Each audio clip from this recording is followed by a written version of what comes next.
If your TikTok shop videos are getting views but not getting sales, there's a reason, and it all comes down to storytelling. Most creators think that just listing features is going to make you go viral and make a ton of sales, when the top performing videos on TikTok shop that are making $200,000 in sales from a single video are doing something completely different. Today, I'm breaking down the exact storytelling framework that separates videos that make tons of money on TikTok shop and the ones that don't make any sales or just get scrolled past. I have spent thousands of hours studying the best performing TikTok shop videos on the entire platform, and these are the three biggest principles that I have seen that actually makes these videos convert. So without further ado, let's get right into it. Principle number one that I have seen the biggest TikTok shop affiliates use that most people still don't do is called show, don't tell advertising, or otherwise known as a problem, discomfort, and then relief cycle. Most TikTok shop affiliates, honestly, they list things like attachments, maybe the price or some features about the product, but that's not storytelling. Same with even talking about a problem. Yes, it can get there a little bit, but at the end of the day, the biggest thing is going to be showing them the problem that they actually have themselves. The more descriptive that you can be, for example, if I said, this thing picks up dirt,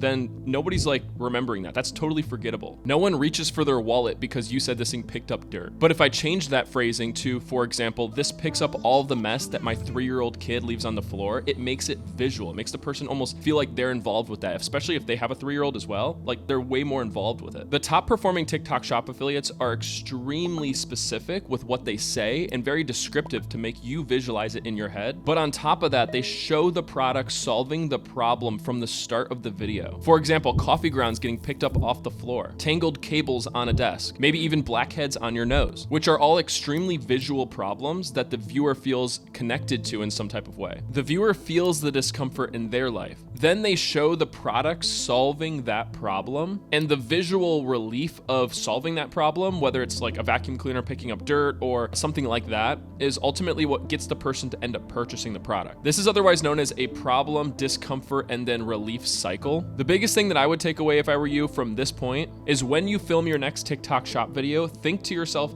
how can I show this product solving a problem that I know that this viewer needs solved, and showing that gross or messy or like kind of just discomforting feeling, and how the product solves that problem before ever even having to mention the product itself. If you can think of that and do that right at the beginning of your videos and you pick a good product, you are hands down making a lot of money on TikTok shop. That is it. The second part of this framework that I would be using is what is known as a narrative shell, or otherwise known as story wrapping. Because if you think about it, visual demos, solving the problem, all of that stuff is amazing and you should be doing it just like we said. But the one caveat to this is that it still feels like an ad, and people don't like being sold to, but they like purchasing stuff. And a lot of times people scroll past ads, right? But the moment that you can incorporate a story or your life or your experience into these videos, you are building the trust of the viewer. The closer you can make yourself into the friend zone of this viewer, the less likely they are to scroll. People don't want to scroll past their friends. They want to scroll past people they don't like or they don't trust. So when I say something like wrapping a story around the demo, what does that mean? That could be things like a TikTok shop skit where you're incorporating the story of the skit into the product you sell, or just talking about your own experiences of a product that solved your own problem as well. A good example of this is after you got through the hook of the video, maybe you start talking about how like your dog ran away and like you're so happy you got this like shock collar or something, like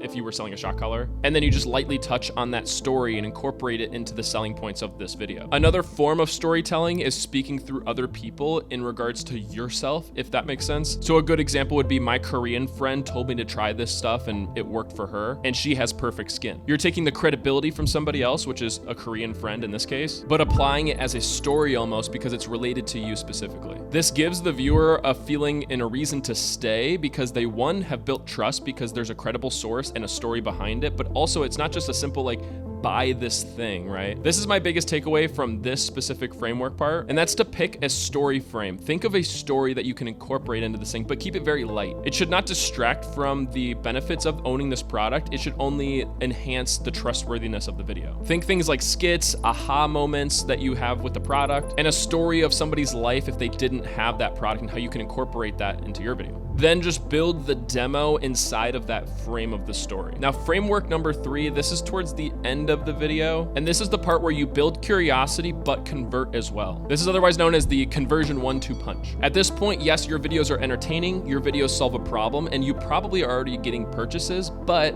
it is nothing compared to what you could do if you added these things in. And yeah, you might get views, but at the end of the day, views do not pay the bills. So what do? You need to add urgency, and you need to add some curiosity for the person to purchase this product. A video could go viral, but if there's no reason to purchase the product right now, then people will always just skip past it and come back to it later. The best TikTok Shop affiliates use two levers at the time of filming this video, and one is the curiosity gap that makes the person curious to know about the sale or the discount that's currently happening, but then they follow that up with an urgency to purchase. Now, what does this look like? The curiosity part could look like, how many calories are in this like stick of cheese. That builds curiosity, it grabs attention and holds the viewer to see what the result is of that question. And as you talk about the demo and you talk about the problems and the reasons these people need the cheese, wrap it in a story of why you kind of really needed that cheese yourself, and then end it with the urgency, which could look like, hey, the last time that they had this sale, I'm pretty sure they sold out in like a couple weeks. So if you guys see that orange shopping cart in the bottom left corner, that means they haven't sold out yet. So that forces the person who is watching that TikTok Shop video to feel like if they see that orange shopping cart in the bottom left corner, that means that they are one of the few people who have it before it sold out, which internally builds urgency. It builds the reason to want to purchase that product, but yet still stays within TikTok Shop's extremely harsh guidelines and rules. And I have personally been seeing this work consistently on my page as well as tons of other affiliates as well. So for this part of the framework, I would 100% recommend that on your next TikTok Shop video, be focusing on the curiosity of the video. How can I make somebody curious about seeing this product solve a specific problem that increases the likelihood of them purchasing the product, but then end it with a strong urgency that makes them curious to know if they're one of the few people that have this product left or can purchase it. So stop telling people that your product is good, show them their problem, make them feel it when you show them this video. Then let the product be the relief to that problem. Wrap all of this into a story that doesn't feel like an ad, and close off the video with a reason to purchase it right now. That's the entire framework. Show, don't tell, a story wrap, curiosity plus urgency, and that's it. Master those 4 things and you will be better than 99.9% of TikTok Shop affiliates out there. Now, do you need to do this on every single TikTok Shop video? Absolutely not. These are like the top performing, like very high quality, longer production timed videos. But if you can incorporate this kind of strategy into at least like 1 or 2 every other day on a good product, and you are unstoppable. If this changed how you think about your next TikTok Shop video, please hit the subscribe button on this channel. It genuinely helps me actually produce more videos like this. And I plan to break down more things like this on this channel whenever I can. And hopefully if I,